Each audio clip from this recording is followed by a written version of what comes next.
Hi, everyone. My name is Sean McLaughlin. I'm the director of the Basilian Spirituality Center, and this is a talk on Eastern Catholicism.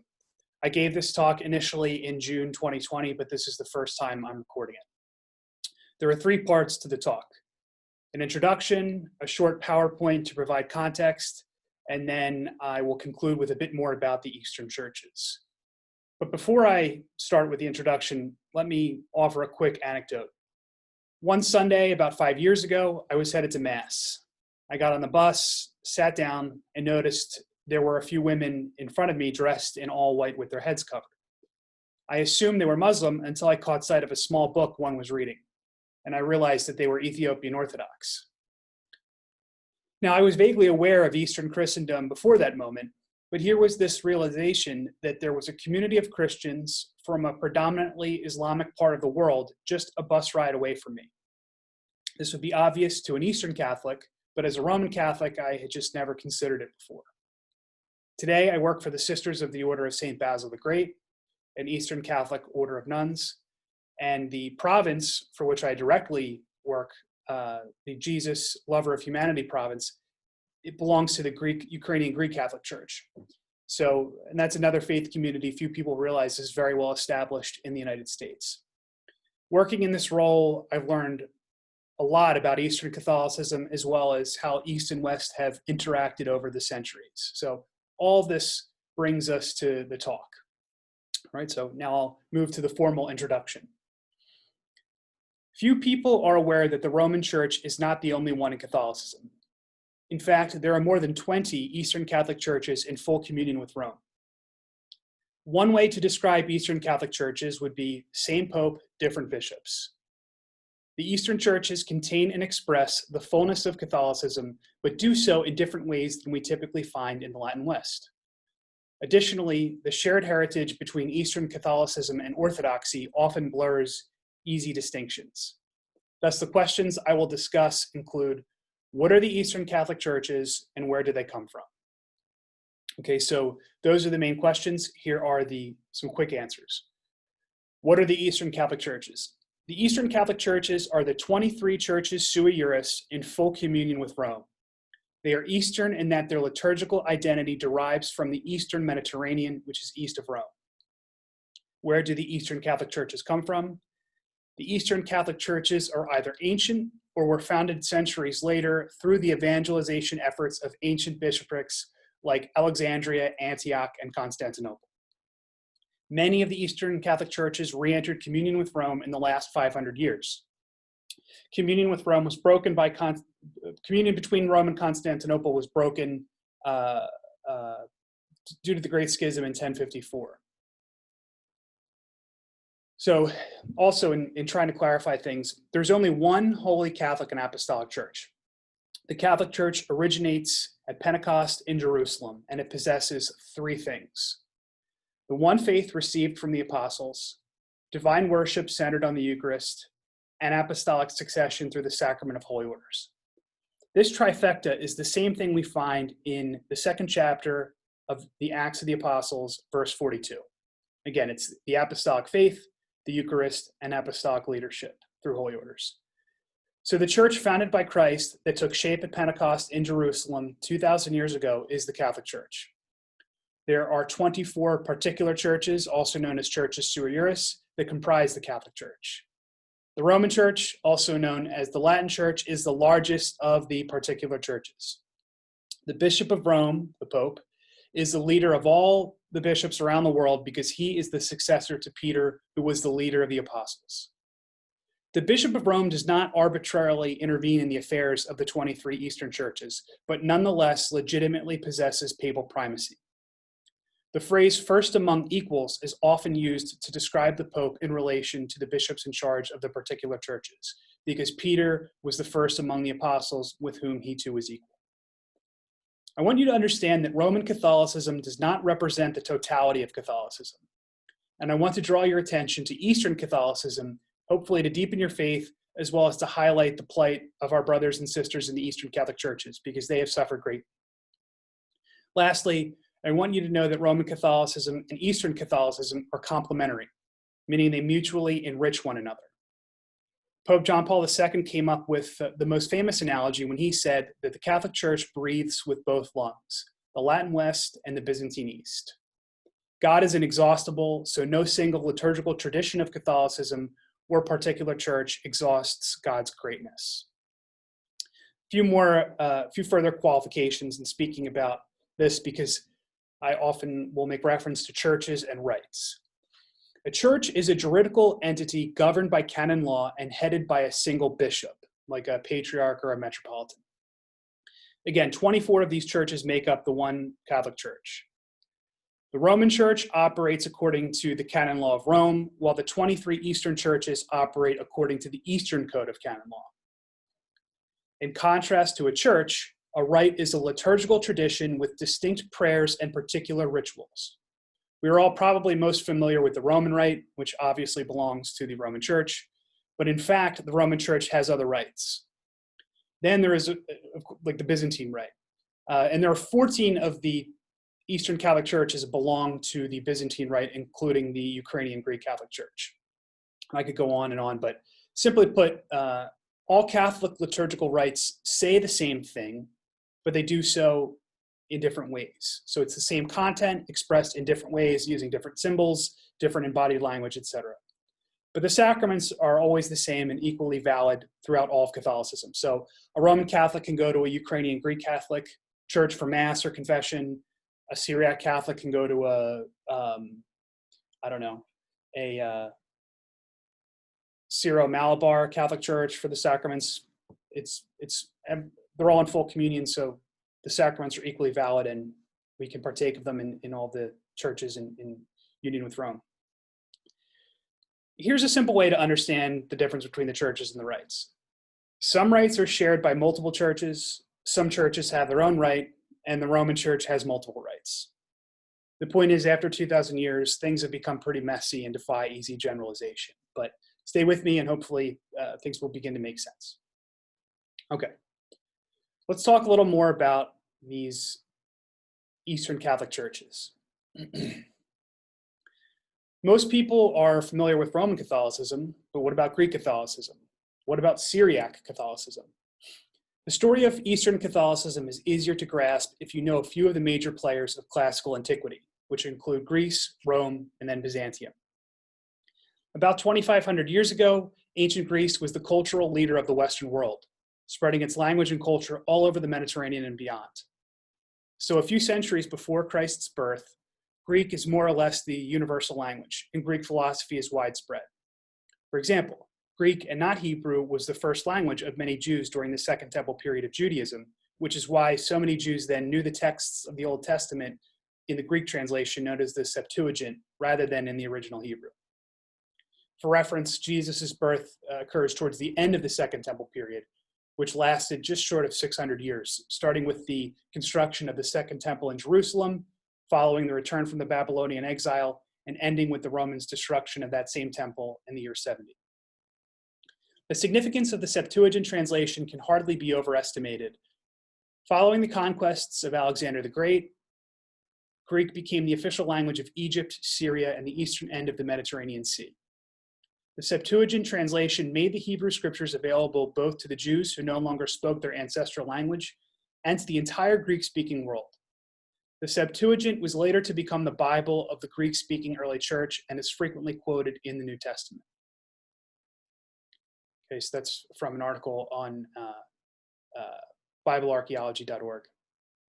The whole New Testament was written in Greek and draws from Greek philosophy and rhetoric. This is evident, for example, in Paul, in the Gospel of John. But even though Greek language and culture were everywhere, the power and influence of Athens and later the Kingdom of Macedon eventually waned. Shortly before Christ's birth, Rome enters the scene. Now, Rome had been around for a few centuries, but really came into its own about 2,100 years ago. It was then that the Roman Republic emerged as the next epoch-defining civilization. And just as a reminder, the Republic became the empire about 27 BC. Anyway, Rome appropriated a lot of Greek culture and influenced far more of Europe, such as the Iberian Peninsula, what is now France and England, etc. So this is why much of Europe speaks Romance languages today, meaning those based on Latin. The Romance languages, Italian, Spanish, Romanian, Portuguese, and French. But even non-Romance languages in Central and Western Europe are still heavily influenced by Latin. We see this in English and German. So just like ancient Greece and the Kingdom of Macedon, Rome eventually declined. There were warning signs in the 200s, for example. But the watershed moment for the classical Roman Empire, or what we would call the Western Roman Empire, takes place in 330. Because in 330, Constantine the Great moved the capital from the city of Rome itself to the then unremarkable settlement known as Byzantium. Constantine named it after himself, calling it Constantinople, or Constantine's city. So the founding of Constantinople is the genesis of the Eastern Roman Empire, or what we would call now the Byzantine Empire. Today, Constantinople is known as Istanbul. That's how the Turks pronounced Constantinople at the time of the conquest, around 1453. But before then, Christianity flourished under the patronage of the Eastern Roman Empire for centuries until about 1453. Moving the capital of the Roman Empire to Constantinople set Christendom on a very different course. After a few centuries, the language barrier between Rome and Constantinople became a major issue. Greek was commonly spoken in ancient Rome, but it died out. And Latin was never as widespread as Greek, even at the peak of the empire in the early 2nd century. So this language barrier between Latin and Greek was part of a larger cultural drift that made the Latin West recognizably distinct from the Byzantine East. If you've ever been to Rome or maybe Ravenna, you may wonder, why is it that some of these older churches in Italy look Byzantine? The answer is they kind of were, because Italy was hugely influenced by the art and architecture of the Byzantine East, and in some ways could be considered part of it, depending on the century we're talking about. But this gradually starts to change. The Latin West and the Byzantine East diverge in different ways. And most regrettably, this led to increasing miscommunication and frustration over the centuries with respect to politics and religion. So I'll skip over several centuries and get to the point. The divide between the Western and the Eastern Roman empires, or between the Latin West and the Byzantine East, eventually resulted in the Great Schism of 1054. Okay, this is when Rome and Constantinople broke communion. Consequently, Catholicism and Orthodoxy have been divided since then, so since 1054.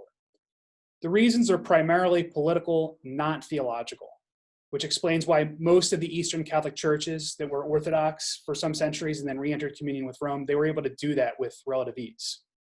So let me repeat. The lack of communion between the Catholic Church, including the Eastern churches, and the Orthodox churches is primarily due to political disagreements from centuries ago rather than differences of theology. We as Catholics, we pray fervently for union with the Orthodox. There are also some, not all of the Eastern Catholic churches were once Orthodox. There are several that have never broken communion with Rome. So they're said to have perpetual communion. They're the Maronites, the Melkites, and the Italo-Albanians. Okay, let's shift gears here, and I will move on to the PowerPoint.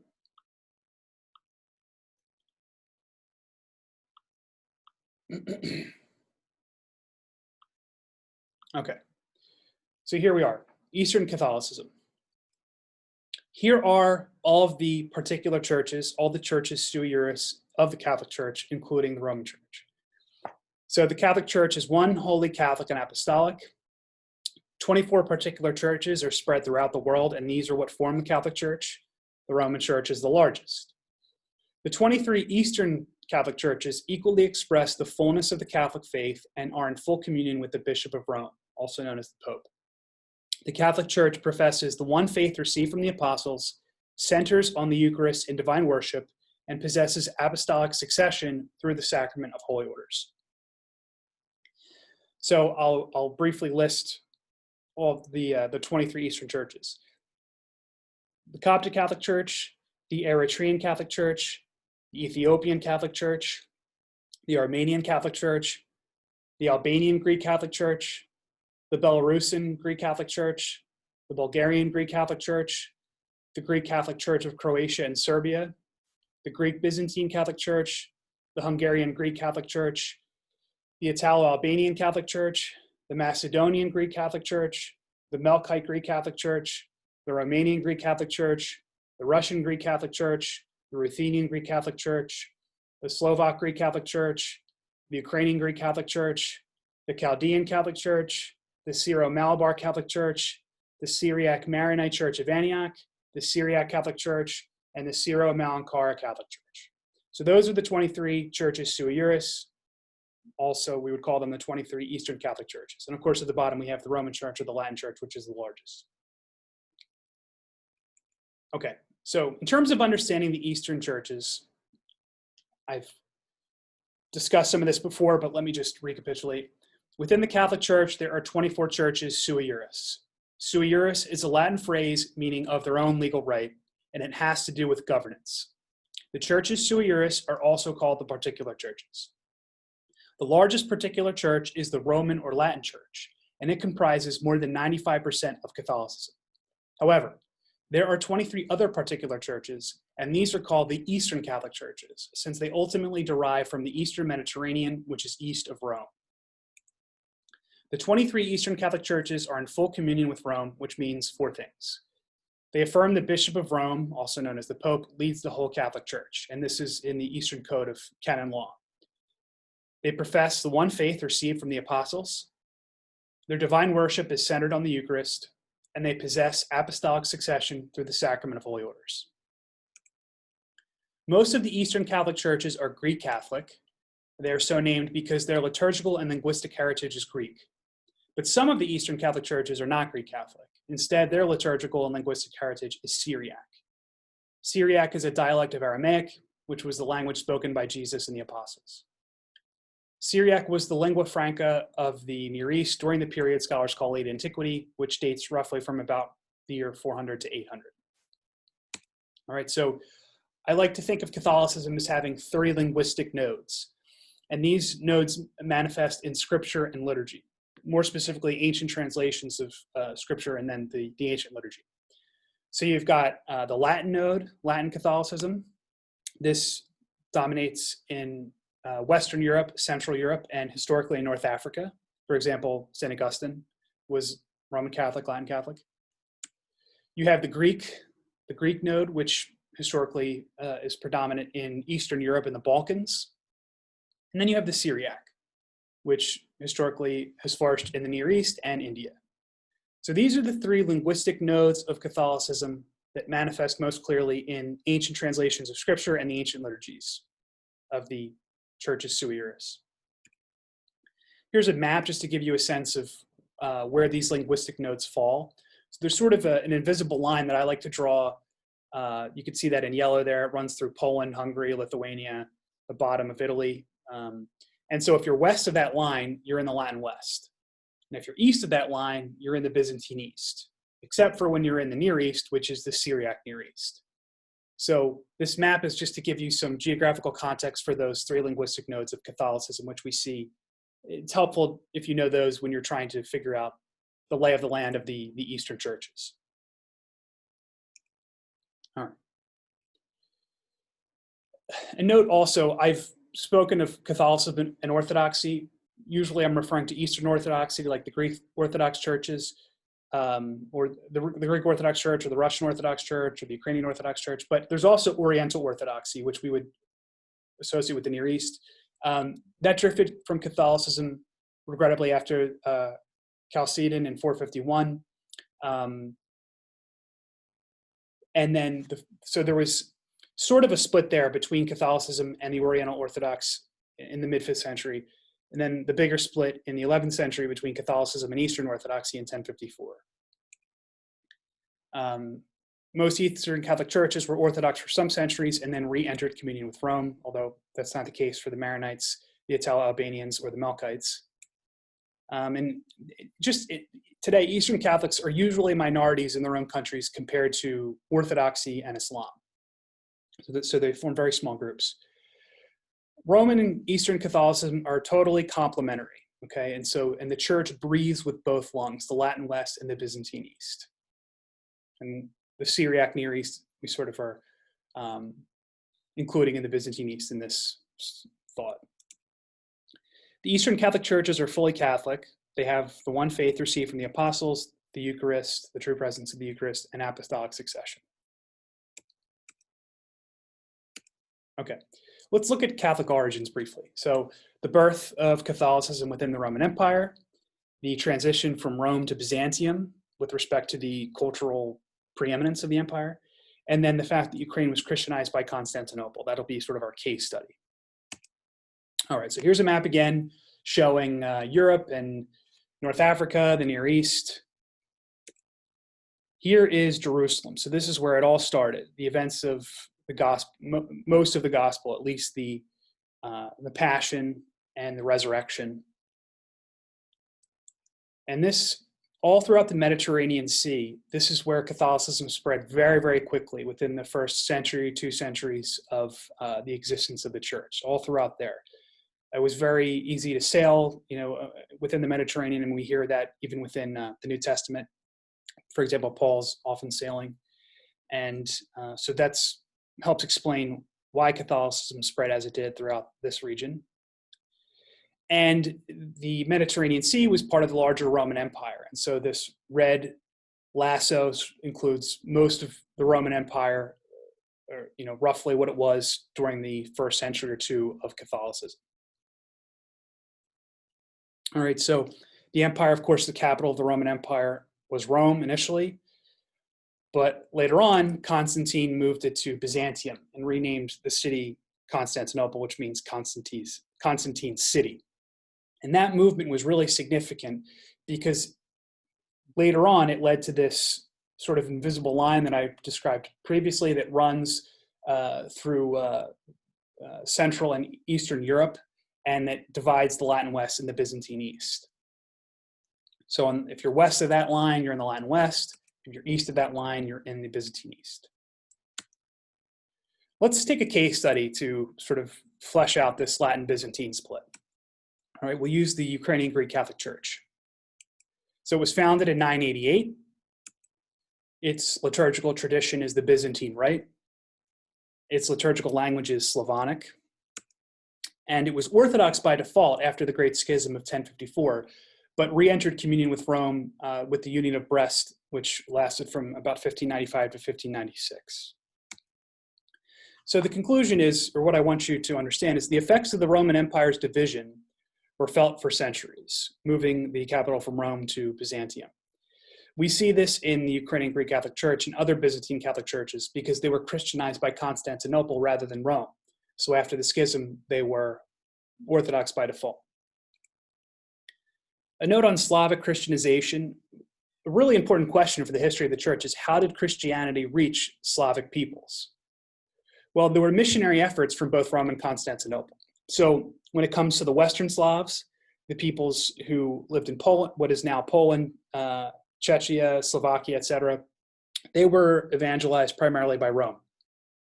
The Southern Slavs, so in what we would call today Bulgaria, Macedonia, Serbia, etc., they were evangelized by both Rome and Constantinople, but mostly Constantinople. And then the Eastern Slavs, the people from the area we would today call Ukraine, Russia, etc., they were evangelized by Constantinople. So these missionary efforts of, in Christianizing the Slavic peoples, that helps to explain why certain countries are Roman Catholic or Byzantine Catholic or Eastern Catholic. All right, so Eastern Slavs were Christianized through Kievan Rus. Volodymyr the Great converted his kingdom in 988. That's why the Ukrainian Greek Catholic Church dates to that year. And it's interesting, Christianity reached Russia through Ukraine, not the other way around, as it is sometimes supposed. The notion of Moscow as the third Rome ignores Kievan Rus. It's historically inaccurate. Moscow only rose in prominence towards the 16th century. But well before then, Christianity was brought to the Eastern Slavs through Kievan Rus, Volodymyr the Great, when he Christianized his kingdom. Okay, so once again, here we have the Latin West and the Byzantine East. We have Rome, the former capital of the empire, and then Constantinople, the new capital after Constantine moved everything there. And here's the center of Kievan Rus, well within the to the east of the dividing line between Latin West and Byzantine East. So that's why the Ukrainian Greek Catholics are Greek Catholic instead of Roman Catholic. All right, now let's move on to Islam and Christendom. We'll talk briefly about the Islamic conquest and then the effects on the Latin West and the Byzantine East. All right, So Islamic origins, well, Muhammad lived about 570 to 632. And this is a quote from a book on the medieval church, within an astonishingly short period of time, no more than a human lifetime, Arab armies under the unifying power of Islam had redrawn the religious and political map of the Greco-Roman world. They conquered the shores of the Mediterranean from Syria to Spain, including Jerusalem about 636, as well as territory in Africa and Persia, which had never been held by the Romans. The armies and fleets of Islam pressed hard on both the Byzantine Empire and the Latin West in the 8th and the 9th centuries. For example, Muslim raiding parties were in France and were defeated at Tours in 732. So two things about this. First, that under the first two caliphates, the Islamic world expanded just so quickly and on a scale that's just unimaginable. I mean, it was a 200 days journey from one end of the Islamic Empire to the other at its height in the Second Caliphate. And the First Crusade isn't fought until 3 centuries later. The First Crusade took place between 1096 and 1099. And I mention that only because, there was already a long period and legacy of fighting off the Islamic conquest before that crusade took place. So just to contextualize it, when you look at the timeline, it's interesting that the First Crusade didn't happen for 300 years, well after the Latin West and Byzantine East had lost tremendous territory to the Islamic world. The Latin West, for example, lost Andalusia, the Byzantine East, the Near East. So just some examples there. All right. A little comparison between Islam and Christendom. Once again, at the top here, you can see the Latin West, west of that line that runs between Central Europe and Eastern Europe, and the Byzantine East, east of that same line. And very quickly, the Islamic world took over, as I said, land from both the Latin West and the Byzantine East. So let's think, what were some of the regions affected by the Islamic conquest in the Latin West? Well, that would be Portugal, Spain, France, Italy, and North Africa, primarily. The Byzantine East, the regions that were affected by the Islamic conquests were primarily Greece, Bulgaria, Asia Minor, or what we would now call Turkey, Syria, Lebanon, Jordan, Palestine, Egypt, and Libya. So the Holy Land especially was affected by Islam, and this is notable because there are ancient populations of Catholics living there, even today. And they certainly were there during the period of Islamic conquests. Okay, so zooming out a bit, just to see the extent of the Islamic world, from west to east, it was just a huge swath of land. Okay, so concluding the PowerPoint, awareness of Eastern Catholicism is important because these churches have suffered disproportionately. Ukrainian Catholicism especially persecuted severely by the Soviet Union, and Eastern Catholics throughout the Middle East have been persecuted for centuries. Their lives are very difficult, especially today. I want to bring people's attention to the fact that the Roman Church does not exhaust the richness of Catholicism. There are other worlds of Catholic experience and heritage. Eastern Catholicism complements the Latin West in terms of liturgy, spirituality, art, music, etc. Eastern liturgies communicate the same faith in different ways, and these ways will move your soul. So I encourage you, if at all possible, to attend Divine Liturgy at an Eastern Catholic Church.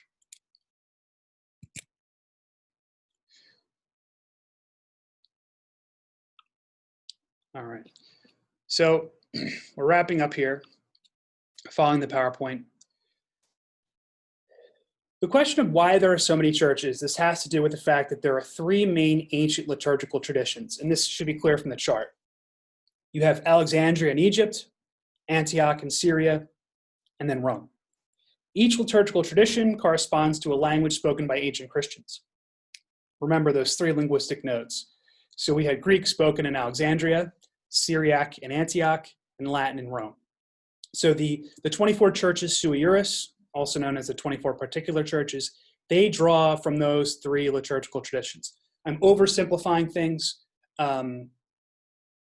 because it would just take forever to go into all the detail and nuance, but that's one way to think about it. The centers of ancient Christianity were Alexandria, Antioch, Jerusalem, and Rome. Now there's a related idea called the Pentarchy, which describes the so-called 5 ancient patriarchates, but this is a little misleading because it adds Constantinople to the list.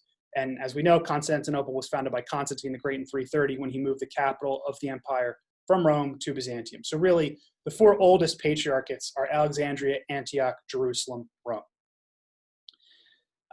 One thing you may notice is that Jerusalem is not represented as one of the ancient liturgical traditions, which is surprising because after all, that's where everything starts, right? And as we read from the Gospels and the Acts of the Apostles. But the liturgical heritage of Jerusalem was more or less subsumed into the Syriac branch of Catholicism. And part of this reason is that Jerusalem did not exert the lasting influence that the other cities did. The Roman Jewish wars of the 1st and 2nd centuries, and later the Islamic conquest, profoundly disrupted the Jewish and Christian communities there. So Jerusalem fared very poorly compared with some of these other cities, especially Rome and then later Constantinople. They had their own travails, but probably less so. Even though appearances differ from Roman Catholicism, the sacraments, theology, and spirituality of the Alexandrian and Antiochian traditions are equally Catholic and fully valid.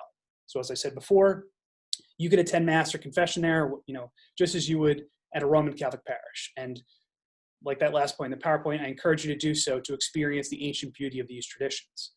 The Mass, or divine liturgy as Eastern Catholics call it, will at first appear very different if you're a Roman Catholic, but eventually you'll notice that the macro structure is the same, and you'll see other similarities. So think of the sacraments, and especially the Eucharist, as a diamond. Each face of the diamond is different, but reflects the overall brilliance. The same light shines throughout. The Roman Church is by far the largest and is of the 24 churches sui juris, and it's more or less identical with the Roman Rite, but there are even other rites in the Roman Church, and they're very small, but they exist today. And this might lead to the question, well, why does the Roman Church seem so simple? It had all these other rites, and now it kind of only has the one. In short, it's bureaucratic restructuring. There were a dozen or more rites in the Roman Church in ancient times, but at the Council of Trent, and then again at the Second Vatican Council, these were reduced. So things have been intentionally simplified. One of the last points I want to make is that Eastern Catholics are usually minorities in their countries compared to Orthodoxy and Islam. For example, only about 10% of Ukrainians are Catholic, while about 90% are Orthodox. Christians in the Middle East comprise less than 5% of the population, and less than half of that 5% are Catholic. So being Catholic in these places is very different than in Central and Western Europe or in the Americas. I mean, as an American in a major city, you would probably pass more Catholic churches in a day than some Eastern Catholics would see, in a month or in a year of their lifetime. So very different experiences. So that's it for this talk on Eastern Catholicism. I hope you found it engaging. If you have any questions, please write or comment below. Thank you so much.